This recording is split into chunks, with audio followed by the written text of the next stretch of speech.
From Pacifica, this is Democracy Now! I was there when they started the first year, yes. We were all homeless people. You see here, we're using umbrellas to come and protect ourselves. Thousands of protesters occupy central Hong Kong, demanding greater political freedom from China. We'll go to Hong Kong for the latest. Then, as Afghanistan swears in its new government, we'll look at the rise of one of the country's most notorious warlords, Abdul Rashid Dostum. Your village might be looted, your family will be in danger. They'll be killed, they'll be raped. There will be no safety for them. I'm telling you straight, you must be honest with me. I'm being honest with you here. In 2001, Dostum was accused of orchestrating the killing of up to 2,000 Taliban prisoners in what became known as the Afghan massacre. On Monday, he was sworn in as Afghanistan's new vice president. All that and more coming up. Welcome to Democracy Now!, democracynow.org, the War and Peace Report. I'm Amy Goodman. Hong Kong's facing its largest political unrest in decades as pro-democracy protesters have refused to leave the streets. Tens of thousands have defied a police crackdown to demand greater political freedom.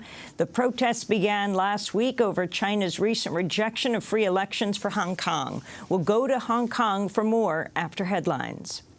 Afghanistan's new government has signed an agreement to keep 10,000 U.S. troops in the country. The deal came a day after President Ashraf Ghani was inaugurated. His predecessor, Hamid Karzai, had refused to sign the deal. White House Counselor John Podesta praised the new Afghan government Monday. The unity government represents the votes of all Afghans, and I encourage all Afghans to cooperate with the new government, and the United States looks forward to supporting the unity government and the Afghan people. Toward that end, we very much look forward to tomorrow's signing of the bilateral security agreement with Afghanistan, an important step in strengthening the strategic partnership between our two countries. The United States remains committed to a stable, sovereign, unified Afghanistan responsible for its own security. The new vice president of Afghanistan, Abdul Rashid Dostum, is one of Afghanistan's most notorious warlords who was once described by now President Ghani himself as a known killer. We'll have more on that story later in the broadcast. The Islamic State has released a third propaganda video of British hostage John Cantley. Cantley, a photojournalist whose work appeared in Getty and other outlets, is shown seated at a table in an orange jumpsuit. He recites what appears to be a prepared script criticizing U.S.-led airstrikes on ISIS in Iraq and Syria, saying, quote, "Air power is good at taking out specific targets, but it is not much use at taking and holding ground." Violence is continuing in eastern Ukraine despite a ceasefire between pro-Russian rebels and Ukrainian troops. On Monday, a military official said 9 Ukrainian soldiers had been killed, while the city council in Donetsk reported at least 3 civilians had been killed by shelling. A new report finds more than 3,000 migrants have died crossing the Mediterranean Sea to Europe this year, more than twice the previous high from 2011.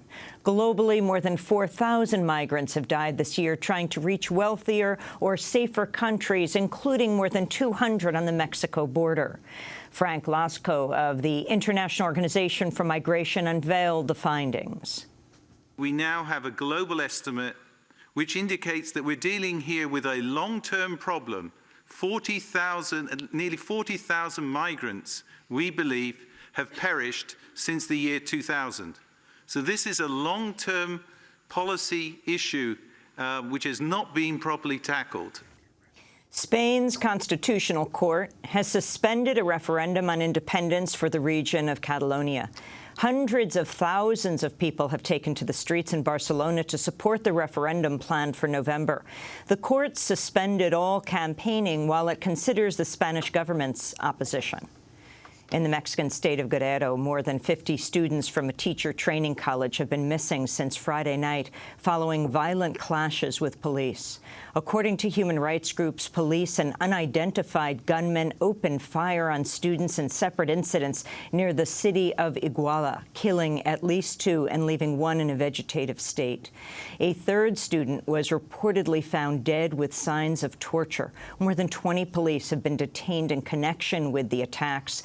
The scores of missing students include many detained by police and others who scattered during the violence.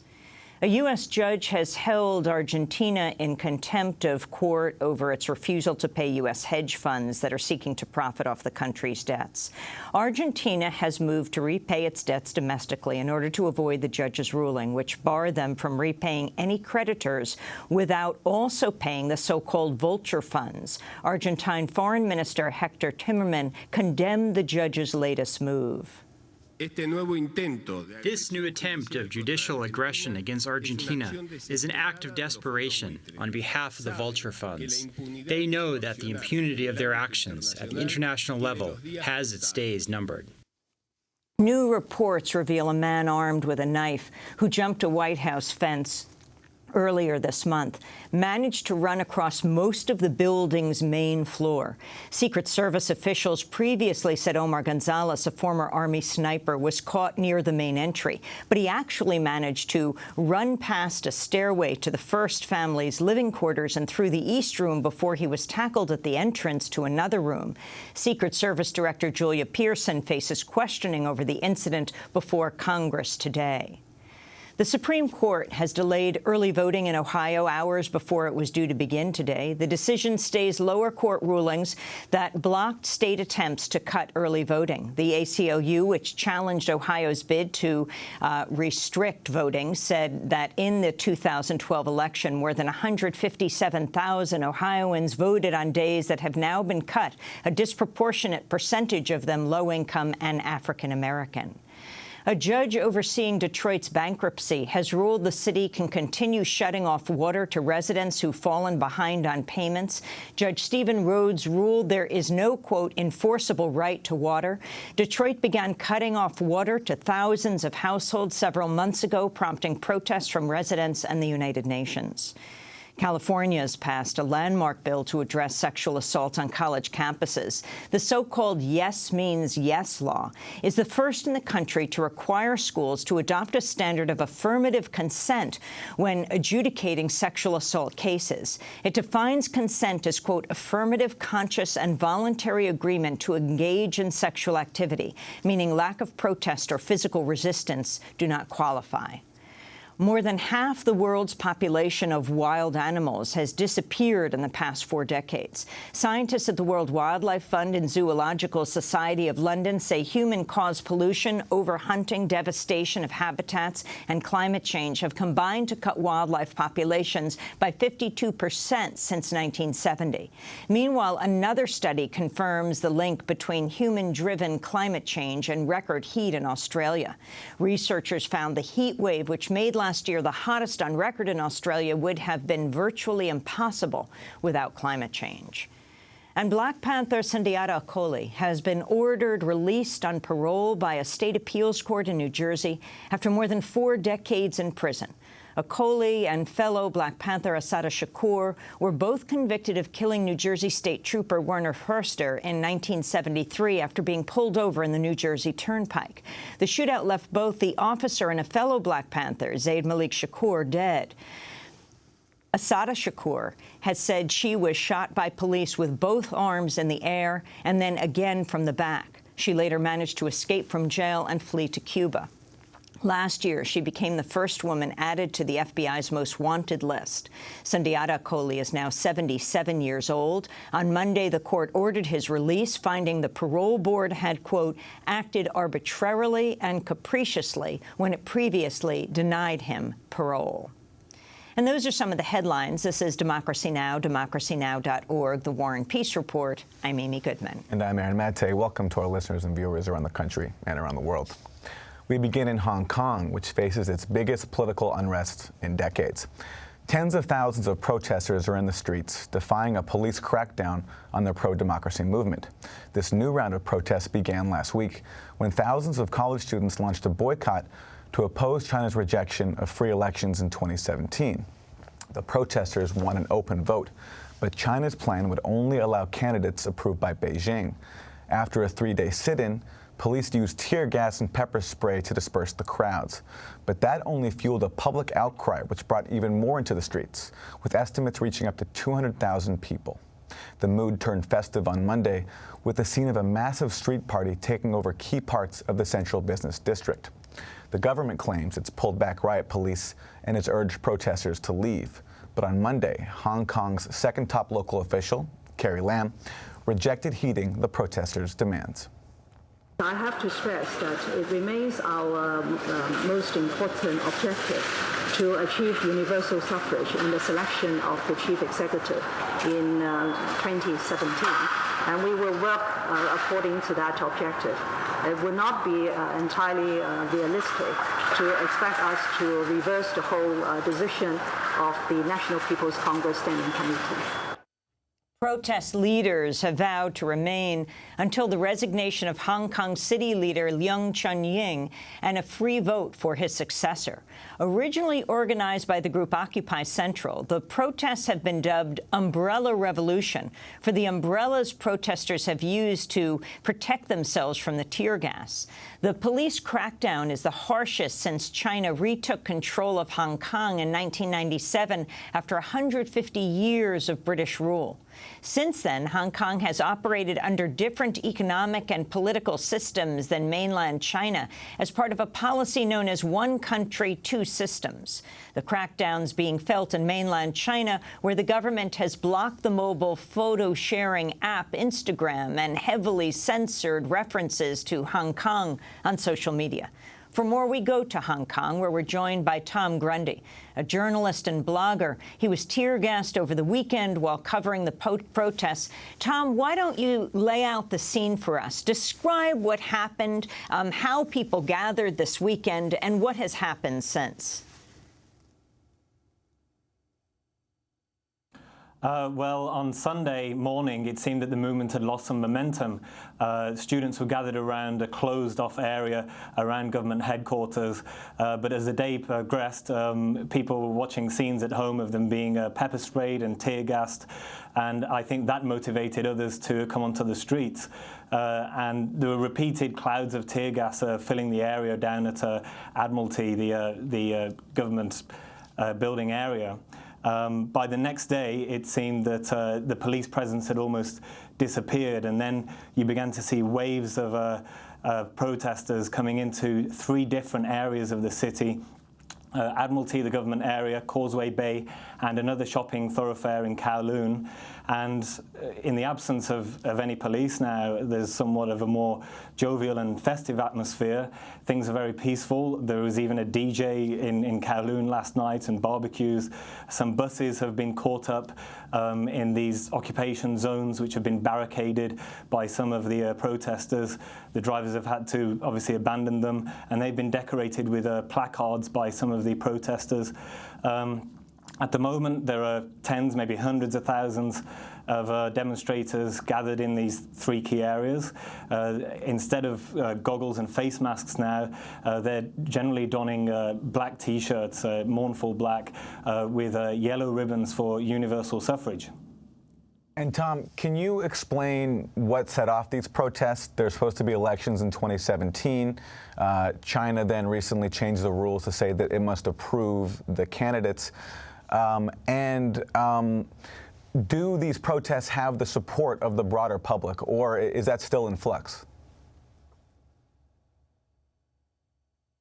Well, the joint agreement, the handover agreements between Britain and China were put down about 30 years ago this month. And since then, there's been a debate about universal suffrage, which China promised would be implemented in Hong Kong under one country, two systems.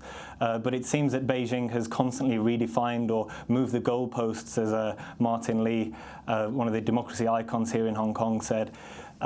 So I think there is a lot of frustration, and the Occupy movement here, Occupy Central being the central business district, has been discussed for more than a year and a half. It seemed to be all but fizzling out this time last week, and there have been multiple, pro-democracy protests over the years, but it seems that things began to come to a head with the student strikes over last week, people witnessing how they were treated, and now that Occupy Central plan was brought forward to Sunday. It was originally going to be quite a modest sit-in in the central business district starting tomorrow. So that began on Sunday. The students and the Occupy movement seemed to merge under this umbrella movement, umbrella revolution.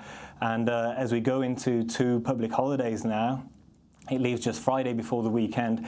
It seems that the momentum will just continue. Every night, more and more protesters have come onto the streets. Hong Kongers are late to rise, late to bed, so the rhythm seems to be very similar every day, in that as people finish work and school, they pour out onto the streets. And it still seems that it's being led by young people, but I imagine with it being National Day, tomorrow public holiday, and another on Thursday, you'll begin to see even more Hong Kongers expressing dissent. Tom Grundy, can you give us a little history lesson for those who are not so focused on Hong Kong and its relationship to China, the one country, two systems philosophy? Go back to Britain and what happened with the transfer, and then what exactly those people in Hong Kong who are protesting are calling for today? Yes, in 1984, it was negotiated between Britain and China that the territory would be handed over to Beijing, and it would be a special administrative region. So the way of life, they said, of Hong Kongers would be maintained. It has its own monetary immigration policies. There is no censorship. It is quite separate to the mainland in many ways. Since 1997, when the handover happened, people have felt that there has been a slow erosion of civil liberties. And although approval of Beijing was perhaps at an all-time high in 2008 during the Olympics, it has slowly declined to an all-time low now. And particularly under the current leadership here in Hong Kong of CY Leung, it has come to a climax, I suppose, with these annual democracy protests where people are asking Beijing to fulfill its promise within the one country, two systems agreement of one person, one vote. At the end of August, the National People's Congress in Beijing said that, in fact, an election committee of just over 1,000 people would be selecting 2 or 3 candidates from which everyone could choose from. And Occupy Central said that as a protest of last resort, they would stage the sit-in you're now seeing now all over the city. I think some people find Occupy Central quite controversial, and it's obviously illegal civil disobedience methods. They don't have permission. You have to usually get prior permission to protest in Hong Kong. But certainly many are sympathetic to the students and how they were treated by the police. And when surveys are done in Hong Kong, most people basically believe in having, some degree of democracy here, as was promised in its 50 years of autonomy agreement with Beijing. It's unclear when that expires in 2047 whether Hong Kong will look more like the mainland or the mainland will look more like Hong Kong. But there is a freedom of protest in Hong Kong, and they're certainly expressing it now. Tom, Hong Kong has a poverty rate of 20%, but also a surging number of millionaires and billionaires. How does inequality fit into these protests? Yeah, Hong Kong has the widest rich-poor gap in the developed world.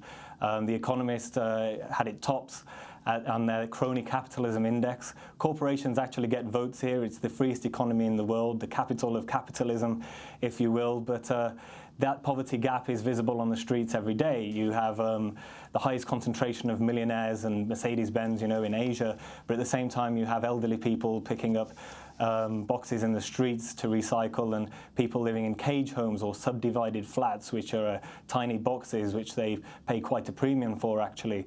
There has been some criticism that the Occupy and pro-democracy movement over the years have failed to identify with these social issues and link them to democracy. Some people feel perhaps that the Occupy movement is a little high-headed with its constitutional reform kind of language, but I think it is true that if people are properly represented, then they may get, obviously more of a say in some of the lack of social welfare, for instance, in Hong Kong, and that ever-increasing poverty gap. Fearing we'll lose the satellite, let me just ask you about the crackdown on social media and the overall police response. Yeah, police came under quite a lot of criticism for how they acted with pepper spray at close range, with tear gas on Sunday. The police themselves have been asked by the Commissioner to remain unified. They've disappeared seemingly completely from the streets today and yesterday.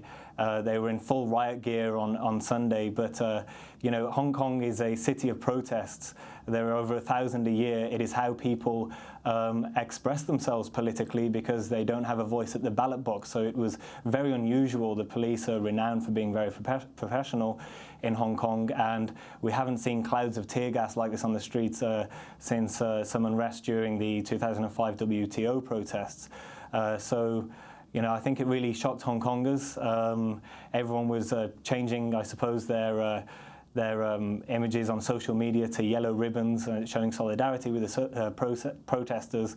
And as you see now, there are tens, perhaps hundreds of thousands sitting down in the streets in these three key areas all over Hong Kong.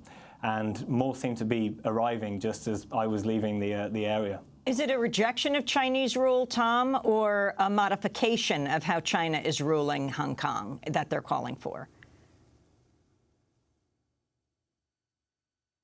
I'm sorry, could you repeat the question? Is it a rejection of Chinese rule or a modification of how China is ruling Hong Kong that the protesters are calling for? Some people feel that what has happened is somewhat of a modification in itself. People are not anti-China. People are Chinese. This is part of China. But what the protesters are calling for is for Hong Kong's leader, CY Leung, to step down. He's deeply unpopular. Approval ratings are at an all-time low now. And they want the constitutional reform package to be revised so that people have more of a say in who they get to vote for. At the moment, for instance, the functional constituencies system, which is quite complicated, gives corporations thousands of votes which would normally go to people. For instance, the metro system, the MTR, gets tens of thousands of votes, and it's actually partly owned by the government. So you have an absurd system whereby the government is voting for itself, and the chamber, the Legislative Council here, is dominated by pro-Beijing figures. I think China fears that if more pro-democracy politicians are allowed into the Legislative Council, they will somehow declare independence or something like that. But I think that's unfounded. China is also concerned about its own situations in places like Tibet and Xinjiang, and how these protests might spread. They are very much in the greatest tradition of civil disobedience. The organizers have been citing Nelson Mandela, Martin Luther King, and it really is a textbook example in how people are helping each other. There are boxes and boxes of supplies. People could probably hang around for days. People are giving out free meals, sharing food, actually putting signs onto closed businesses and abandoned cars which are caught between barricades, apologizing for the inconvenience. They are possibly the politest protesters in the world, and I am not sure where else you would see such scenes. Do you think these protests could possibly spread, for example, to Beijing? It's hard to tell. People often utter Tiananmen Square 1989 in the same breath as what is happening here. I don't think there'll be similar scenes in Hong Kong, but perhaps China is concerned about similar scenes emerging, in the mainland, and that's why you've seen the greatest yet social media censorship effort by Beijing, and it's a complete blackout. But I was told today that young people in the mainland are certainly aware of what's going on. As to what will happen next, there are a couple of public holidays. I imagine this will just continue until the government makes more of a concession or CY Leung steps down. I think it's not beyond feasibility in that in 2003 you had almost 1 million people on the streets here, and they managed to oust the first leader of Hong Kong, Tung Chee-hwa. So we could see a repeat of that. These protests are certainly broader. So we'll see what happens tomorrow. Tom Grundy, we want to thank you for being with us. Hong Kong-based journalist. He was tear gassed like so many other protests were over the weekend while covering these protests in Hong Kong. He tweets at Tom Grundy. This is Democracy Now!, democracynow.org, The War and Peace Report. When we come back, we'll look at the new Vice President of Afghanistan. Stay with us.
No Government by Nicolette. This is Democracy Now!, democracynow.org, The War and Peace Report. I'm Amy Goodman with Aaron Mate.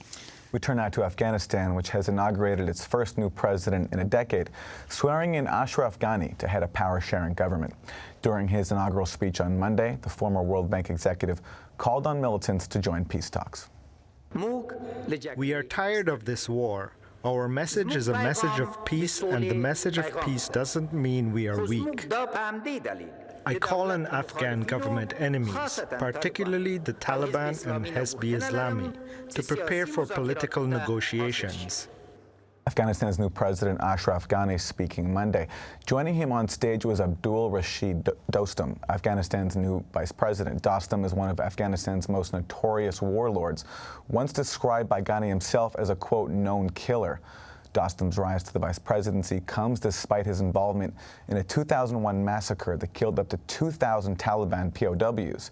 The prisoners were allegedly shot to death or suffocated in sealed metal truck containers after they surrendered to Dostum and the U.S.-backed Northern Alliance. The dead prisoners, some of whom had been tortured, were then buried in the northern Afghanistan desert.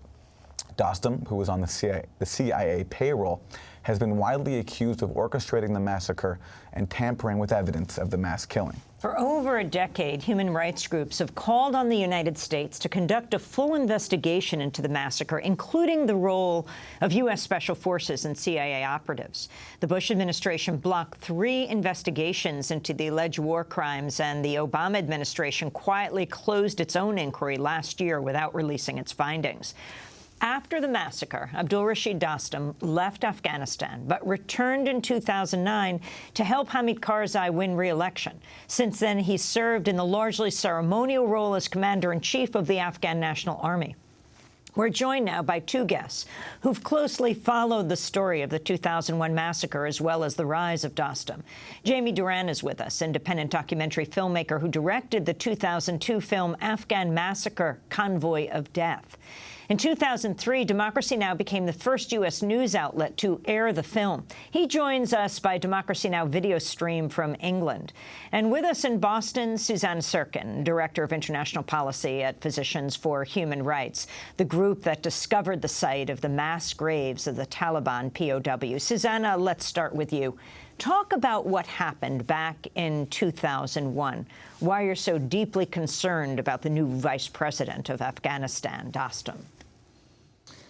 Yes, well, a large group of fighters, mostly Taliban, surrendered to General Dostum's Northern Alliance, which was working as an ally of the United States at a time when, indeed, U.S. Special Forces, as you mentioned, were on the ground.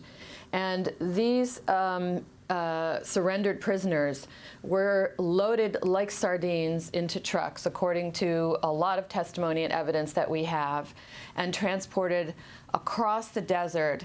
Many of them suffocated probably within days because they were not given water. They were locked up in these essentially coffins, packed in. We have reports of shots being fired into the trucks, possibly to create air holes, but indeed the way in which they were fired indicates that they were fired straight into the truck, so killing some of the surrendered prisoners.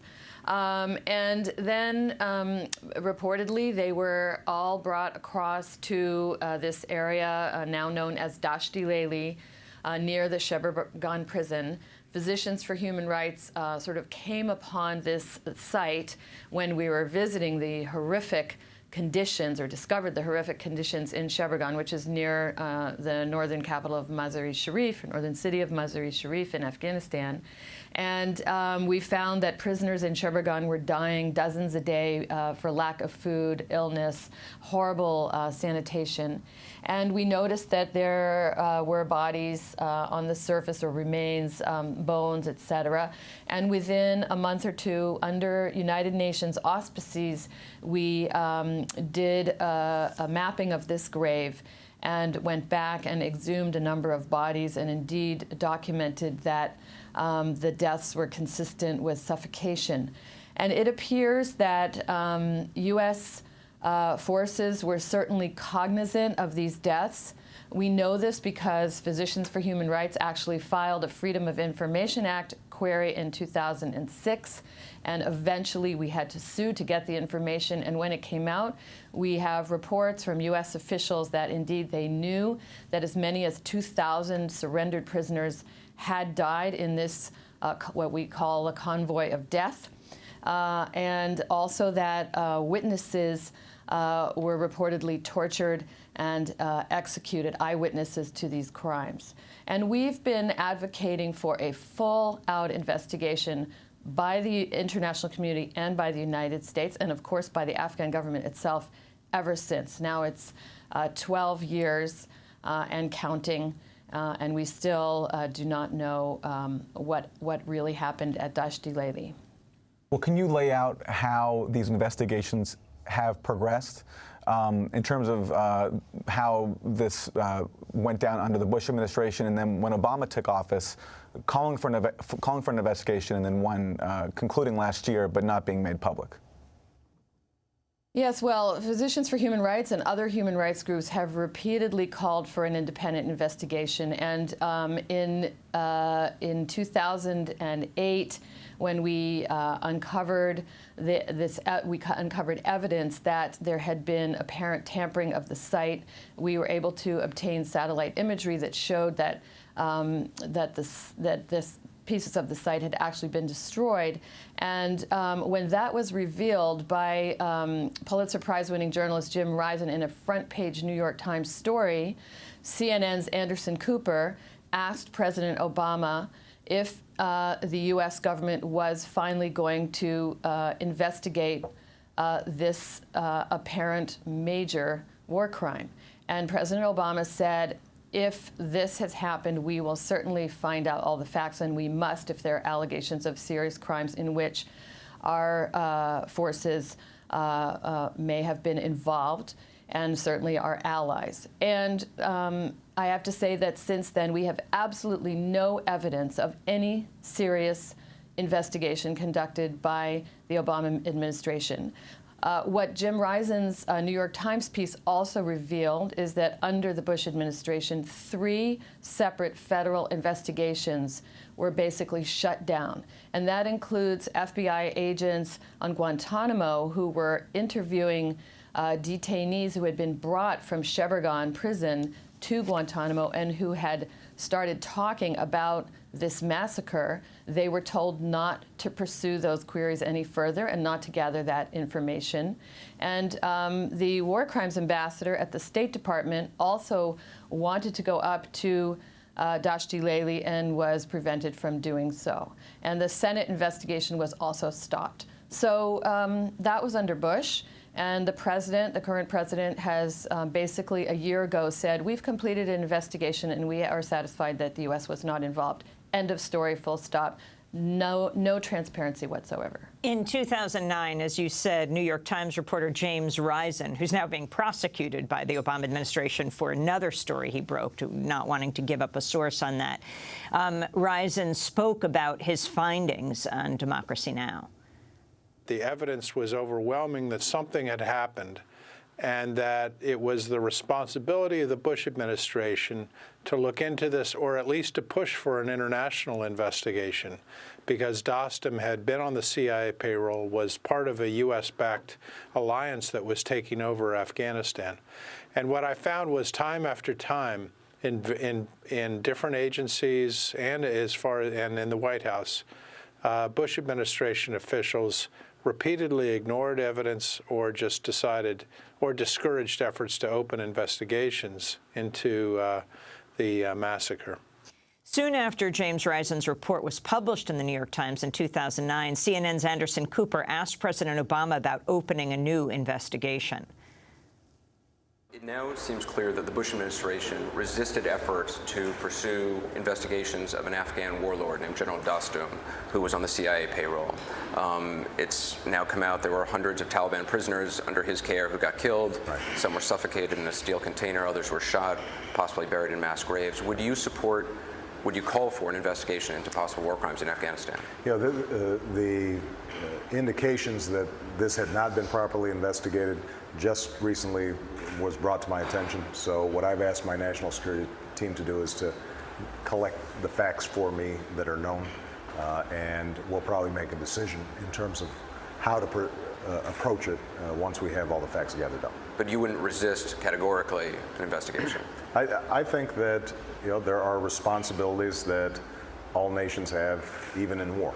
And if it appears that our conduct in some way supported violations of the laws of war, then I think that we have to know about that. That was President Obama on CNN in 2009, actually, interestingly, in Ghana. Jamie Duran, you have been following this story for well over a decade. What about President Obama's response and what's happened since? You were just recently in Afghanistan, and your response to Dostum, the general, becoming the vice president of the country. Yeah, well, I think it's kind of a picture of Afghan politics that you can have a man, as you said at the very beginning of your program, where the president, the new president, described him as a murderer and then appoints him as his vice president simply for pragmatism purposes to get 13% of the vote. The Uzbeks represent 13% of the entire electorate. Dostum leads the Uzbeks. Afghani needed Dostum by his side in order to win that election. Jamie Duran, when we had Jim Risen on our show, he was skeptical that U.S. Special Forces were involved in this massacre. What's your take on that? Well, first of all, you probably don't know this, but I actually gave Jim Risen the FBI contacts that led to his story in his front page news. So, let's clear that up right away.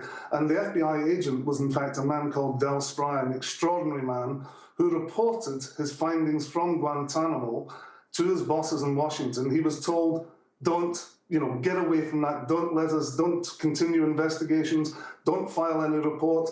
They'll refuse to buckle, if you like, and insisted on filing yet another report, even under threat from his superiors. I think it's been a great shame that Obama, we thought, we understood Bush would want to hide as much as possible. We thought Obama might be a fresh broom. It's not been the case. He too has not got involved. He's not pushed it in any way. Dostum is now the vice president of a country. It's quite bizarre. I don't know if you're aware that Dostum actually apologized for his war crimes last year in the run-up to the election. Again, an example of pragmatism. He apologized but wasn't specific. He just tried to give a kind of general apology for all the terrible things he'd done. And the Afghan people seem to have bought that. In 2011, Jamie, WikiLeaks published a classified cable from then U.S. Ambassador to Afghanistan, Carl Eikenberry, about Dostum's return to Afghanistan. Eikenberry wrote in a 2009 cable, quote, "Dostum's return would endanger much of the progress made in Afghanistan over the past 5 years, create a source of friction in the Afghan government's relations with the international community, and could well cost Karzai's government the continued support of the United States and most of the international community." Your response? I'm still waiting for the massive protest from the White House or elsewhere over the fact that a murderer has been appointed vice president of Afghanistan. I mean, it really is that simple. It was fascinating during the election that Afghani did not even bring a single photograph of Dostum when he went south to the Pashtun areas, because everyone, if you go down there, everyone down there knows what Dostum did. Most of them, or many of them we've met, have relatives who were in that convoy and who died in the most horrific circumstances. And one of the questions that doesn't seem to come up too often is, why were they there for up to 10 days in those containers? And my information is because Americans on the ground demanded that every single person coming off the containers had to be identified to ensure that no Al-Qaeda slipped through. And so these men were forced to stay in those containers for all those days in searing heat, suffocating, biting into each other's limbs to try and get fluid of any kind, because, as far as I've been told, the Americans needed to know the identity of every single person.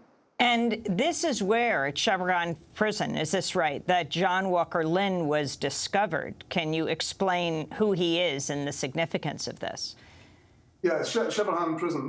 No, what happened was that when the thousands surrendered at Kunduz, I think it was 8,300, surrendered at Kunduz, a bunch of them, about 700, broke away and went to a place called Kali-Jangi, a fortress, which is actually controlled these days by Dostum. But went to Kali-Jangi, and they were held in Kali-Jangi. There was a revolt. Most of them were killed. American Special Forces, British Special Forces were involved in the fight. John Walker Lindh was one of the survivors of that attack. And it's quite fascinating that John Walker Lindh's private eye came to this very office to see me to ask whether or not, I'd come across Lindh, and had he been involved in any of the fighting, any of the trouble. Sure enough, he then showed me footage of where Lindh claimed to have been, and my cameraman was sitting beside me and said, that's where they were shooting from me. They were trying to prove that Lindh wasn't involved at all, when in fact he was directly involved, which is probably why he bought the 20 years.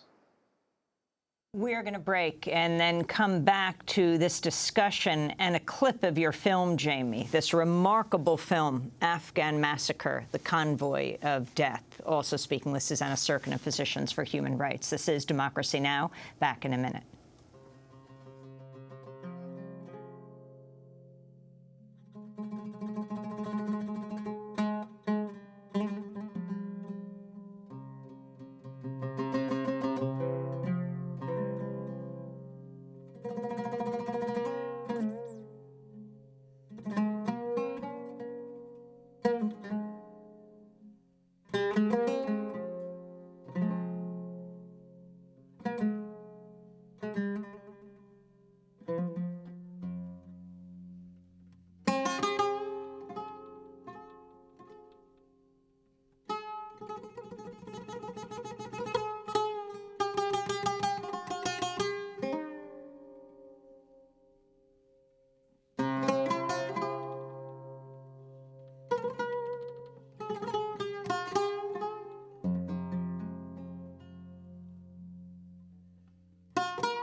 Music by Nasir Shamma. This is Democracy Now!, democracynow.org, The War and Peace Report. I'm Amy Goodman with Aaron Mate. Jamie Doran, I wanted to ask you, we're going to play a clip of your film, Afghan Massacre, The Convoy of Death. And can you set the scene for us, how you went about telling this story? Well, I mean, it was funny, just a few moments ago you mentioned John Walker Lindh.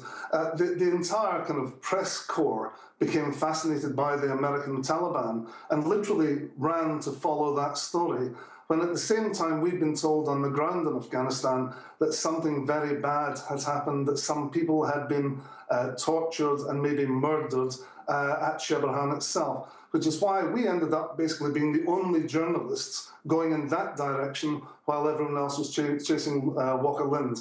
And what we managed to do was to get soldiers, first of all, to persuade soldiers, Afghan soldiers, who'd been present throughout, to actually talk to us on camera and to tell us, including the one who admitted to shooting into the containers and killing prisoners, they started to tell us the information.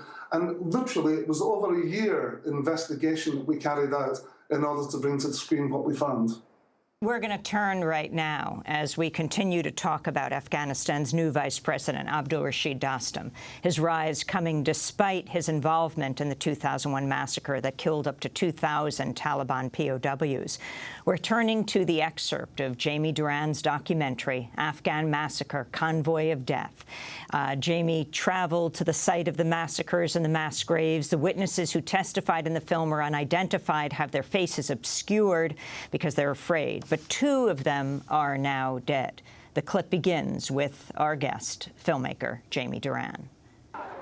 Originally loaded onto trucks at Kunduz, many of these men were crammed 200 to 300 at a time into the backs of sealed containers.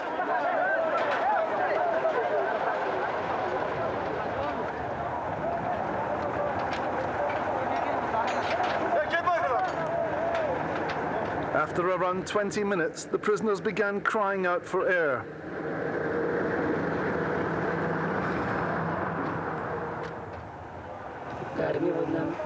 The weather was very hot. They put too many people inside the containers. Many died because there was no air. Another eyewitness says. How many containers were at Kalaizani when you were there? The condition of them was very bad because the prisoners couldn't breathe. So they shot into the containers and some of them were killed. Another eyewitness. They told us to stop the trucks and we came down. After that, they shot into the containers. Blood came pouring out of the containers. They were screaming One inside. Afghan soldier admits that he personally murdered prisoners. I hit the containers with bullets to make holes for ventilation, and some of them were killed. You specifically shot holes into the containers. Who gave you those orders? My commanders ordered me to hit the containers for ventilation, and because of that, some prisoners died. But this was no humanitarian gesture. Rather than shooting into the roofs of the containers, the soldiers fired at random, killing those nearest the walls. A local taxi driver had called in at a petrol station on the road to Sheberhan. I smelled something strange and asked the attendant where the smell was coming from. He said, "Look behind you." There were 3 trucks with containers fixed on them. Blood was running from the containers. My hair stood on end.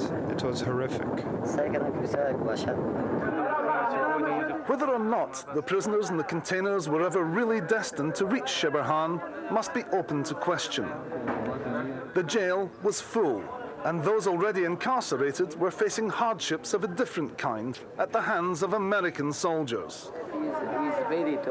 They were reluctant to talk, particularly when the prison chiefs hovered close by, listening to our conversation.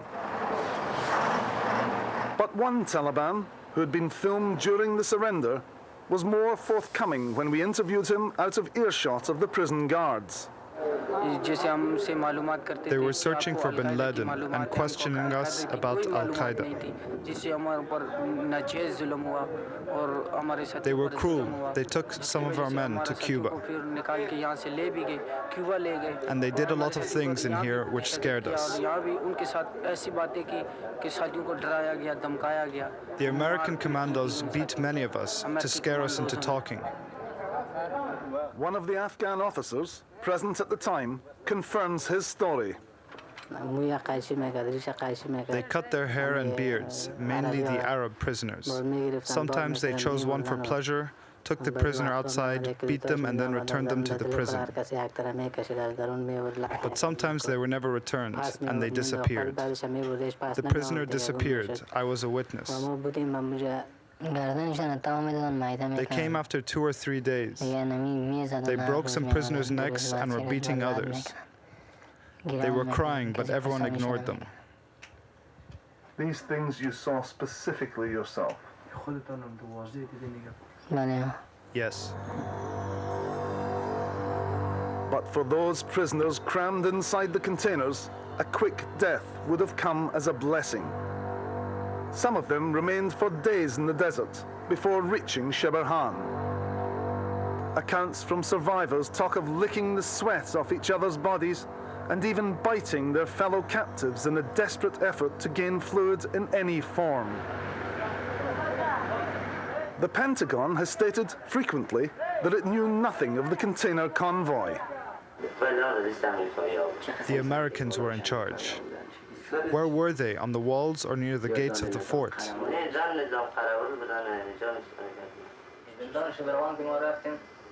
When we got to the Shebergan prison, there were some Americans and some Afghan soldiers. They wanted to unload the trucks, and they were taking charge of the area. How many American soldiers were there? About 150 to 160. We didn't count the number. What were the Americans doing in the prison? They were there to make sure the prison was secure. There were so many Americans, and they were all armed and wearing their uniforms.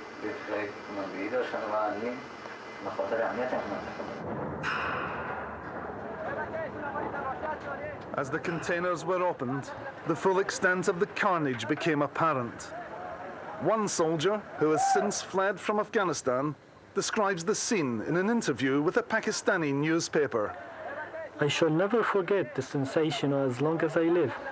It was the most revolting and the most powerful stench you could ever imagine. A mixture of feces, urine, blood, vomit, and rotting flesh. It was a smell to make you forget all other smells you ever experienced in your life. For 10 days, the Red Cross tried to get access, but were refused. They were told that they couldn't enter because American soldiers were working inside. And this picture, taken at Sheberhan on December 1st, 2001, during the period when the containers were arriving at the prison, confirms their presence. Witnesses speak of US soldiers searching the dead for identification before insisting that the Afghans remove the bodies from the prison. The Pentagon, however, will not comment. It was particularly important to find any identification on these bodies because they were desperate for intelligence on Al-Qaeda. They had underestimated the strength of Al-Qaeda and its spread. They knew very little about it. So human sensibilities did go out of the window. That was Robert The healthy Fox. captives were led into the prison and the dead packed into single containers. But many of the prisoners had not died. Some were so badly wounded, they were thrown back into the containers with the dead. Others were simply unconscious following the journey to Sheberhan. Using a small tourist camera to avoid detection, we traveled to the desert of Dasht el-Aili, just 10 minutes from the prison, with 2 drivers who agreed to show us where they were ordered to take the containers. Some of the Taliban were injured, and others were so weak they were unconscious.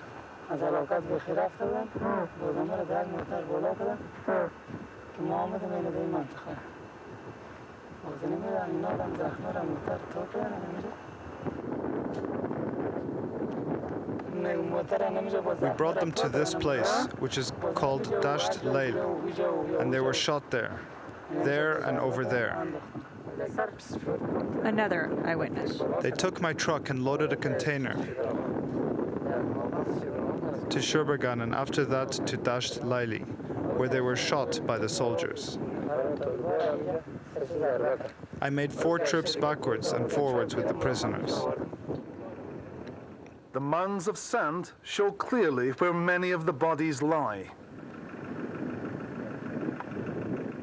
Human bones and a few pieces of clothing with Pakistani labels are all that remain of those buried near the top of the piles. How many people were you carrying? About 140 to 150 each time. Did you bring them here? Yes. What was done with these people? They were brought here and shot. They were alive? Some of them were alive. Some of these were injured and the rest were unconscious. When you brought the prisoners here, were they with you? Yes, they were. Here at this spot? Yes, here. How many American soldiers were with you? Lots of them, maybe 30 to 40. They came with us the first 2 times, but I didn't see them on the last 2 trips. If American soldiers were involved in covering up their role at Shebberhan prison, it would border on war crimes. If they stood by as the summary execution of prisoners took place when they could have intervened, this would be positively criminal. But could the United States argue they were not in a responsible position? They would not have taken orders from Afghans. They would have been in charge of security there, therefore it is an American command, therefore it is ultimately an American responsibility for whatever went on under the eyes of those American soldiers. That was analyst Robert Fox. It's quite clear that because you have film evidence of a mass grave, people confessing that the relevant authorities, be they American, Afghani, or international, must carry out an investigation. You have identified the site of a mass grave. You've identified bodies in those graves, and it's quite clear again that pathologists, forensic pathologists, exhuming the bodies, could identify the cause of death, and I think very importantly, could identify who these people are, because their families had a right to know. They have been disappeared involuntarily after being murdered. Of Jamie Duran's film Afghan Massacre, The Convoy of Death, the film looking at how Afghan warlord Abdurrashid Dostum orchestrated the killing of up to 2,000 Taliban POWs in 2001. Dostum was sworn in as Afghanistan's new vice president yesterday. Jamie Duran, in this minute that we have left, what does this mean for the future of Afghanistan and the Afghan relationship with the United States? Today, the new president, Ashraf Ghani, is signing the bilateral security agreement with the U.S., which will keep up to 10,000 U.S. soldiers there, something that Hamid Karzai wasn't willing to sign. Well, Dostum is quite a divisive character. The reason that Afghani wanted him on board was largely the Uzbek vote, but also his representation, if you like, in the north. Afghani is well known amongst the Pashtun population. He needs to carry the north with him if they're going to keep Afghanistan together and keep the battle against the Taliban going. So in that way, he had very, very little choice. The real power in northern Afghanistan is not him, and it's not even Abdullah, it's another man entirely. But Dostum is, if you like, a middleman to them who can actually keep it together. But it's frankly a shocking state of affairs when a man who has been accused of being a murderer by his own president is now the vice president. It's beyond my understanding. Jamie Duran, we want to thank you for being with us, independent documentary filmmaker. We'll link to our broadcast of the film Afghan Massacre, The Convoy of Death. That does it for our broadcast. Democracy Now! Produced by Mike Burke, Renee Feltz, Nermeen Sheikh, Steve Martinez, Sam Alkov, Hani Massoud, Ravi Karen, Dina Guzder, Amy Littlefield, Daniel Bagoon, Anna Ozbek, and Sam Riddell. Mike DeFilippo, Miguel Noguera, engineer. Special thanks to Becca Staley, Julie Crosby, Hugh Gran, Jessica Lee, Vesta Godars. I'm Amy Goodman with Aaron Mate, our website, democracynow.org.